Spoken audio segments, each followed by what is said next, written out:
नमस्कार दोस्तों, स्वागत है आपका आज की इस वीडियो में। जहाँ हम बात करने वाले हैं कि आप कैसे जो है एसबीआई यानी कि स्टेट बैंक ऑफ इंडिया का जो डिपॉजिट फॉर्म होता है ना, यानी कि पैसे भरने का जो फॉर्म होता है उसे आप कैसे भर सकते हो। तो अगर आपको भी जानना है कि आप कैसे आप एसबीआई का पैसे भरने की जो स्लिप होती है उसे भर सकते हो, तो पूरा वीडियो एंड तक देखना है। तो चलिए आज के इस कमाल के वीडियो को स्टार्ट करते हैं।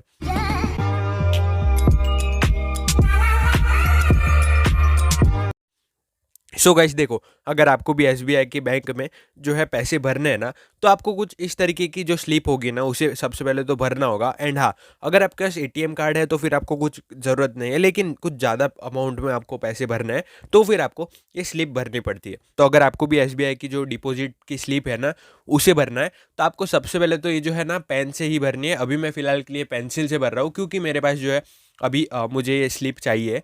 तो सबसे पहले तो यहाँ पर आपको स्लिप भरने के लिए डेट को लिखना होगा। तो स्लिप के सबसे ऊपर की तरफ राइट साइड में आपको यहाँ पर डेट का ऑप्शन दिखा देगा, तो आपको यहाँ पर लिख देना है जो भी आज की डेट होगी वो। तो यहाँ पर मैं लिख देता हूँ 26/11/2022। तो आपको इसी तरीके से डेट लिखनी है। तो अब डेट लिखने के बाद आपको यहाँ पर क्या करना है, नीचे की तरफ यहाँ पर आपको दिखा देगा ब्रांच।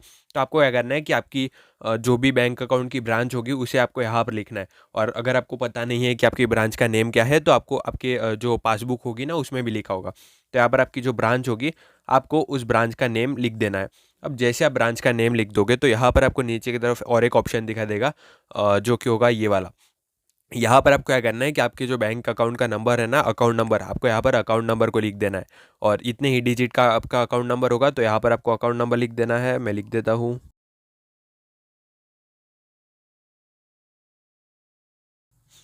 तो आपको कुछ इसी तरीके से आपका जो अकाउंट नंबर है उसे लिख देना है। तो अब यहाँ पर अकाउंट नंबर को लिखने के बाद उसके नीचे की तरफ आपको यहाँ पर नेम दिखाई देगा। तो यहाँ पर आपका जो भी नेम होगा ना वो आपको लिख देना है। जैसे कि यहाँ पर मैं लिख देता हूँ अपना नेम। और यहाँ पर आप जैसे ही अपना नेम लिख दोगे तो उसके नीचे की तरफ आपको यहाँ पर दिखाई देगा मोबाइल नंबर। अब यहाँ पर आपका जो मोबाइल नंबर होगा उससे अगर आपको लिखना होगा तो आप लिख सकते हो। तो यहाँ पर मैं अपना मोबाइल नंबर लिख देता हूँ। जैसे आप आपका मोबाइल नंबर लिख दोगे तो यहाँ पर आपको उसके नीचे की तरफ दिखाई देगा ईमेल आईडी। अब अगर आपको ईमेल आईडी लिखनी है तो आप लिख सकते हो, या फिर ये कुछ कंपलसरी नहीं होता।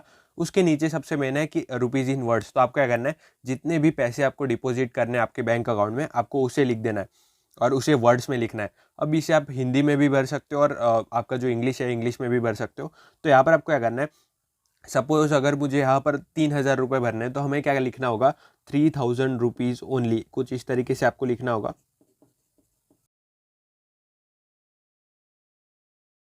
तो अब आपको यहाँ पर क्या करना है, यहाँ पर रुपीज़ इन वर्ड्स को लिखने के बाद यहाँ पर आपको रुपीज़ लिख देना है। जैसे कि अगर हमें 3,000 रुपीज़ को भरना है तो आपको ऐसे 3,000 लिख देना है और ऐसे डैश करके फिर एक बार नीचे की तरफ जितने रुपीज़ को भरना है उतना लिख देना है। यहाँ पर 3,000 कर देता हूँ मैं। ओके। तो यहाँ पर आपको उसके नीचे की तरफ दिखाई देगा sign of depositor. Sign of depositor का मतलब है कि जो भी पैसे भरने के लिए आया है उसकी साइन आपको यहाँ पर लिखनी है। यहाँ पर आपको जो अकाउंट नंबर जिसका अकाउंट होगा ना उसकी साइन नहीं लिखनी है। तो यहाँ पर मैंने अपनी साइन कर दी है। अब जैसे आप साइन करोगे यहाँ पर, तो अब आपको यहाँ पर मिडल की तरफ आ जाना है। मिडल में आपको क्या करना है, यहाँ पर आपको दिखाई दे रहा होगा पैन नंबर और फॉर्म 60। तो ये इसीलिए होता है कि अगर कोई 50,000 से ज़्यादा की अमाउंट को भरता है तो इसके लिए आपको यहाँ पर जो है पैन नंबर को यहाँ पर लिखना होगा।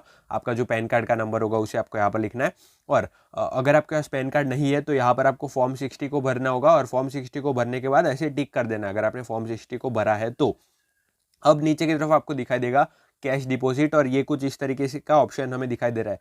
तो यहाँ पर आपको क्या करना है कि सपोज अगर हमें यहाँ पर 3,000 को हमें भरना है तो 3,000 में क्या होता है, आपने कितनी नोट्स को आपको बैंक को दिया है वो आपको यहाँ पर लिखना है। तो अगर आपके पास यहाँ पर 2,000 की एक नोट है तो ये कितना हो गया टोटल 2,000।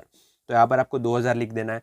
अब हमारे पास जो है 500 की भी दो नोट है तो आपको लिख देना है यहाँ पर 2 नंबर ऑफ नोट्स में, और यहाँ पर आपको टोटल कर देना है 500 की दो नोट, यानी कि 1,000 रुपये आपके यहाँ पर हो चुका है।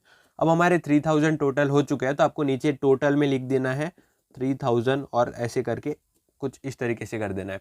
तो अब ये भी हमारा फिल हो चुका है। अब आपको यहाँ पर इस साइड में आ जाना है। इस साइड में आपको क्या करना है, यहाँ पर आपको फिर एक बार वैसे ही करना है और डेट में आपको आज की जो डेट होगी उसे लिख देना है। तो आज की डेट है 26/11/2022। अब आपको नीचे की तरफ ब्रांच दिखाई देगा। ब्रांच में भी सेम आपकी जो बैंक अकाउंट की ब्रांच होगी उसे आपको यहाँ पर लिख देना है।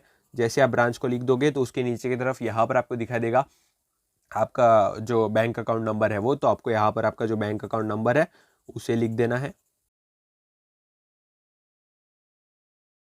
अब जैसे आपका बैंक अकाउंट नंबर लिख दोगे आप, तो इसके नीचे की तरफ आपको यहाँ पर नेम दिखाई देगा। फिर एक बार आपको यहाँ पर आपका नेम लिख देना है। अब जैसे आप आपका नेम लिख दोगे तो यहाँ पर आपको नीचे की तरफ टेलीफोन नंबर को अगर आप लिखना चाहो तो लिख सकते हो, नहीं लिखोगे तो भी कुछ दिक्कत नहीं है। अब नीचे की तरफ आपको यहाँ पर अमाउंट लिखनी है। अमाउंट हमने जैसे कि वहाँ पर लिखी है 3000 रुपीज़ हमें यहाँ पर बैंक में जमा करना है, तो यहाँ पर हमें लिख देना है 3000 कुछ इस तरीके से, और ऐसे कर देना है। अब जैसे आप 3000 को लिख देते हो, नीचे की तरफ आपको यहाँ पर दिखाई दे रहा होगा रुपीज़ इन वर्ड्स, तो यहाँ पर आपको वर्ड्स में लिखना है, यानी कि 3000 रुपीज़ ओनली, या फिर आप हिंदी में भी लिख सकते हो 3000 रुपये। तो यहाँ पर हम लिख देते हैं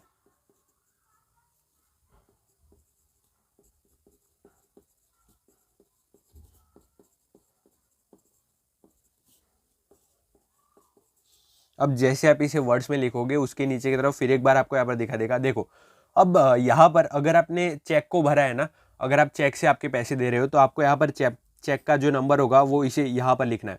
और अगर आप कैश में दे रहे हो आपके पैसे, तो यहाँ पर आपको कैश लिख देना है। तो यहाँ पर हम कैश में दे रहे हैं तो हमने कैश लिख दिया है। और यहाँ पर अगर आपको नेम ऑफ बैंक दिखाई दे रहा है और ब्रांच दिखाई दे रहा है, अगर आपको ये लिखना होगा तो आप लिख सकते हो, ऐसे कुछ इंपॉर्टेंट नहीं है।